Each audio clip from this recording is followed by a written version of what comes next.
बिहार में लालू यादव को बड़ा झटका, लोकसभा में टिकट नहीं मिलने से नाराज रामकृपाल यादव ने आरजेडी से दिया इस्तीफा। पाटलिपुत्र सीट पर लालू की बेटी मीसा भारती को टिकट दिए जाने से नाराज रामकृपाल, नाराज होकर छोड़ी पार्टी।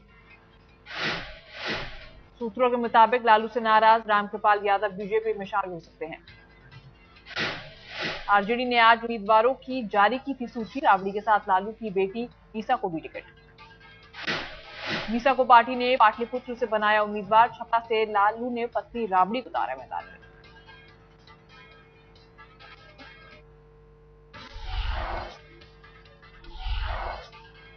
आरजेडी ने 25 सीटों के लिए अपने उम्मीदवारों के नाम का किया ऐलान, वैशाली से रघुवंश प्रसाद को टिकट, महाराजगंज से प्रभुनाथ सिंह को टिकट, बेतिया से रघुनाथ झा, दरभंगा से फातमी और बेगूसराय से रामजीवन सिंह को टिकट।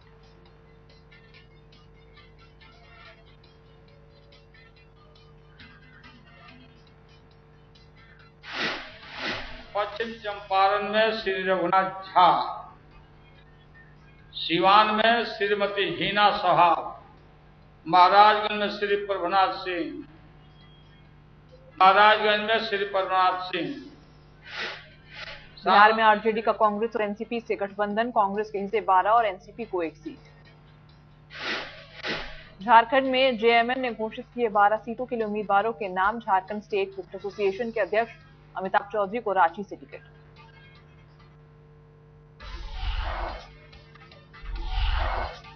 लंबी पूछताछ के बाद मंदिर मार्ग थाने से बाहर निकले आशुतोष, पुलिस ने दर्ज किया बयान।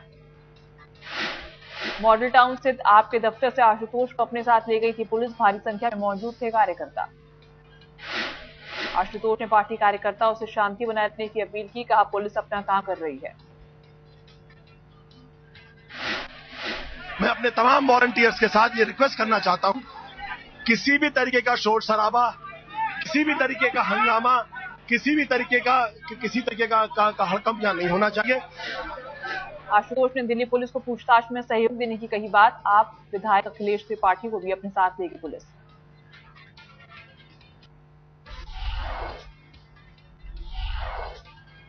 कई घंटे की पूछताछ के बाद आम आदमी पार्टी की नेता शाजिया इल्मी थाने से निकली बाहर, कहा पुलिस ने दर्ज किया मेरा बयान। बीजेपी दफ्तर में हुए हंगामे मामले में शाजिया को पूछताछ के लिए ले गई थी पुलिस, संसद मार्ग थाने में हुई पूछताछ। संसद मार्ग थाने से निकलने के बाद शाजिया ने कहा पुलिस के सभी सवालों का दिया जवाब।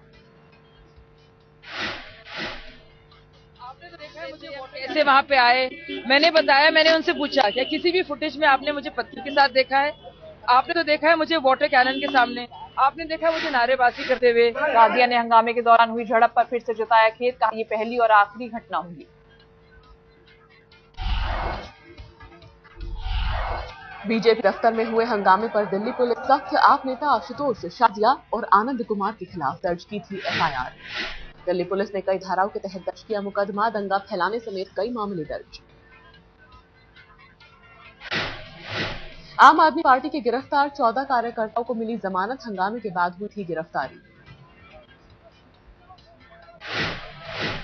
हंगामे के बाद दिल्ली पुलिस ने 33 लोगों को हिरासत में लिया था, कुछ लोगों को आज सुबह छोड़ा गया।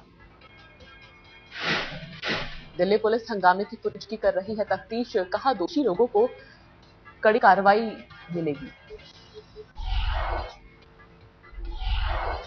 गुजरात में रोड शो करने पहुंचे केजरीवाल ने बीजेपी दफ्तर में हंगामे के लिए फिर से मांगी माफी, पार्टी कार्यकर्ताओं से शांति बनाए रखने की अपील। कि हमारे एक आध कार्यकर्ता ऐसे हैं जिन्होंने शायद रिटेलिएशन में थोड़ा सा हिंसा किया है, उसके लिए कल भी मैंने माफी मांगा था कि अगर हमारा कोई भी कार्यकर्ता कोई गलत काम करता है तो उसके लिए मैं माफी मांगता हूं। मैं कार्यकर्ताओं को ये बोलता हूं कि किसी भी हालत में हाथ नहीं उठाना है और हमें इन चीजों के लिए तैयार रहना है, क्योंकि हम सच्चाई के रास्ते पे चल रहे हैं। गुजरात में केजरीवाल के खिलाफ बीजेपी कार्यकर्ताओं का विरोध जारी, गांधीनगर में केजरीवाल के खिलाफ नारेबाजी। रोड शो के दौरान कच्छ में मछुआरों से मिले केजरीवाल, मुंड्रा में भी गाड़ी से उतरकर लोगों से बातचीत की। गुजरात में रोड शो के दौरान केजरीवाल ने मोदी के खिलाफ खोला मोर्चा, कहा मोदी के विकास के दावे झूठे। आम आदमी पार्टी की बड़ी मुसीबत, दिल्ली में बीजेपी दफ्तर में हुए हंगामे पर आयोग ने भेजा कारण बताओ नोटिस। दिल्ली के मुख्य चुनाव आयुक्त ने तैयार की रिपोर्ट, आम आदमी पार्टी से 24 घंटे में मांगा जवाब। सूत्रों के मुताबिक दिल्ली के मुख्य चुनाव आयुक्त आयोग को अपनी रिपोर्ट के साथ दिल्ली पुलिस की रिपोर्ट भी सौंपेंगे। आपके खिलाफ आयोग की इजाजत के बिना प्रदर्शन करने का भी मामला आपके सामने खड़ी हुई नई समस्या। सूत्रों के मुताबिक संतोषजनक जवाब नहीं मिलने पर रद्द हो सकती है आपकी मान्यता। दिल्ली पुलिस ने राज्य निर्वाचन आयोग को सौंपी अपनी रिपोर्ट। झड़प के लिए आपको ठहराया जिम्मेदार। दिल्ली पुलिस ने अपनी रिपोर्ट में कहा, बीजेपी दफ्तर पर प्रदर्शन के लिए आपने नहीं ली थी इजाजत।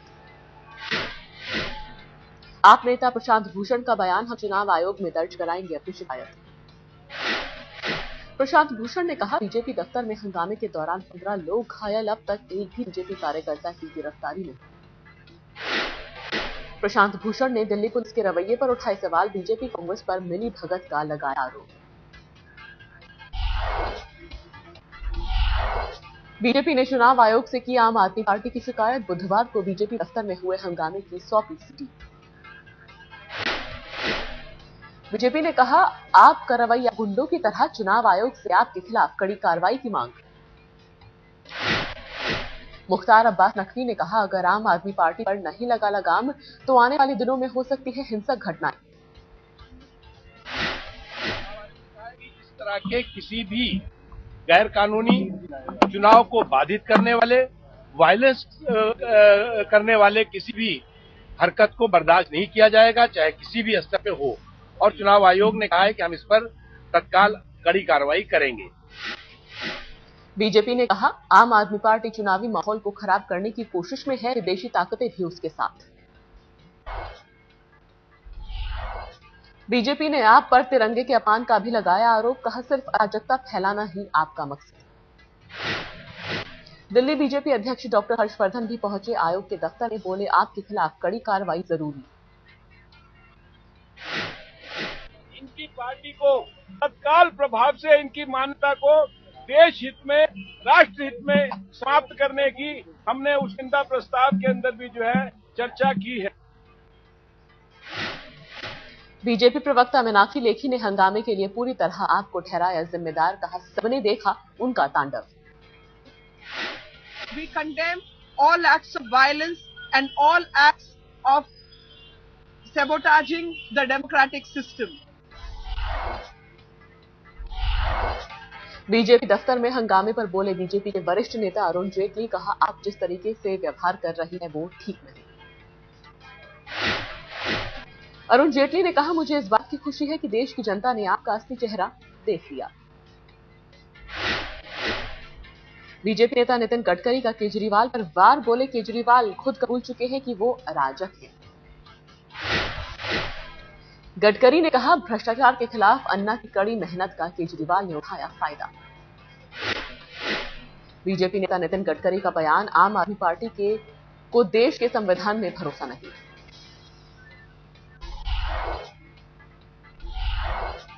मोदी को लेकर अमेरिका का बड़ा बयान। उप विदेश मंत्री ने कहा, लोकतांत्रिक तरीके से चुने गए किसी भी नेता का अमेरिका में स्वागत। अमेरिकी उप विदेश मंत्री निशा देसाई बिस्वाल ने मोदी को लेकर पूछा गया सवाल में जवाब दिया, हां में। वाराणसी सीट पर बीजेपी के अंदर का झगड़ा आया सामने। शहर में मुरली मनोहर जोशी के समर्थन में पोस्टर में दिया गया नारा। बोले, काशी विश्वनाथ डॉक्टर जोशी देंगे साथ। वाराणसी सीट से नरेंद्र मोदी के लड़ने की अटकलें हैं, लेकिन ताजा पोस्टर विवाद के सामने आई कलह।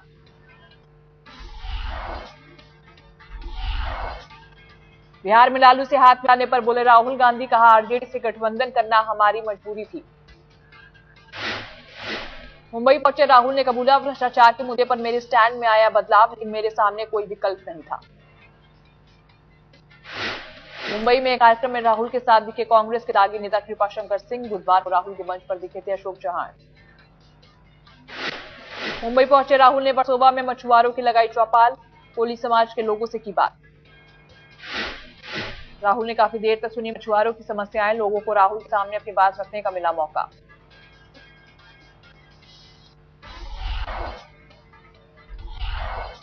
बीजेपी से हाथ मिलाने के बाद एलजेपी के मुखिया रामविलास पासवान की आज तक से खास बातचीत। बोले, यूपीए में मेरा अपमान हुआ। रामविलास पासवान ने मोदी की जमकर तारीफ की, कहा विकास के बारे में बोलते हैं मोदी। पासवान ने एनडीए को यूपीए से बेहतर गठबंधन बताया, कहा बीजेपी के साथ जाना कठिन फैसला था।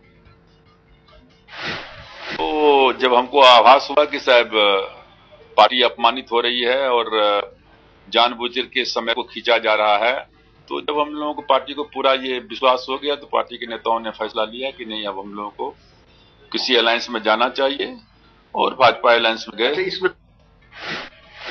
पासवान ने कहा मैं कल भी सेक्युलर था, आज भी सेक्युलर हूं। पासवान के बाद चंद्रबाबू नायडू भी बीजेपी से मिलाएंगे हाथ, एनडीए में शामिल होने को तैयार टीडीपी। तेलुगु देशम पार्टी के उपाध्यक्ष के राममोहन राव ने की मोदी की तारीफ, कहा मोदी की तरह चंद्रबाबू भी विकास का देते नारा। 10 साल तक एनडीए से अलग रही थी तेलुगु देशम पार्टी, चंद्रबाबू नायडू के फैसले से बीजेपी को फायदा। लोकसभा चुनाव की तारीखों के ऐलान के बाद ओडिशा में नवीन पटनायक का शक्ति प्रदर्शन, पिता बीजू पटनायक के जन्मदिन पर 3 जगहों पर रैली। भुवनेश्वर, ब्रह्मपुर और संबलपुर में ओडिशा के सीएम की रैलियों में जुटी भारी भीड़।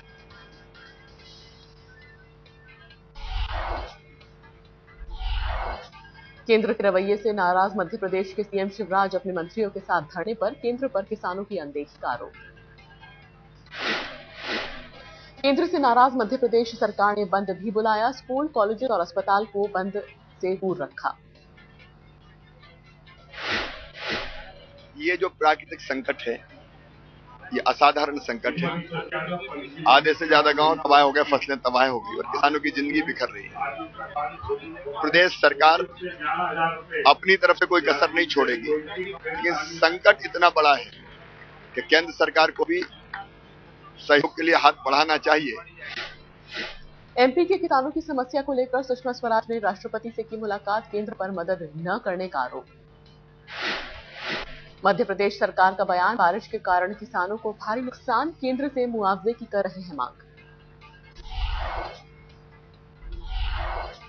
यूपी में डॉक्टर्स की हड़ताल पर सस्पेंस, आईएमए ने हड़ताल वापस लेने का किया ऐलान, लेकिन अब तक काम पर नहीं लौटे डॉक्टर्स।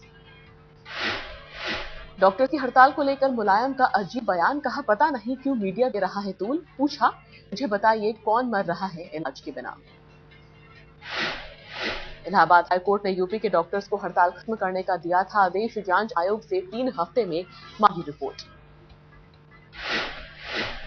हाईकोर्ट की सख्ती के बाद जागी यूपी सरकार, कानपुर के एसएसपी को डीजीपी ऑफिस लखनऊ अटैच किया गया।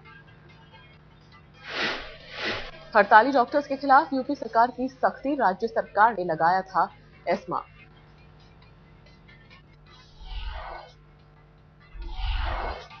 आंध्र के पूर्व सीएम किरण कुमार रेड्डी ने नई पार्टी बनाने का किया ऐलान, 12 मार्च को पार्टी के नाम का ऐलान। तेलंगाना के विरोध में किरण रेड्डी ने छोड़ी थी सीएम की कुर्सी, कांग्रेस से भी तोड़ लिया था अपना नाता। मशहूर अभिनेत्री मुनमुन सेन और फुटबॉलर बाइचुंग भूटिया तृणमूल में शामिल, दोनों लड़ेंगे लोकसभा का चुनाव। The thing is not to fight and have bloodshed and to prove whether he is a better candidate or I am, or a better worker or I am. The thing is to do very good work and make the people happy. मैं जाने के लिए मैं कभी नहीं सोचा था इतना जल्दी मैं पॉलिटिक्स में घुसूंगा, बट ये opportunity was given to me by the CM miss Mamata Banerjee, so मैं सोचा maybe why not football के लिए खेला, देश के लिए सेवा किया, so maybe get into politics and try and make a little difference.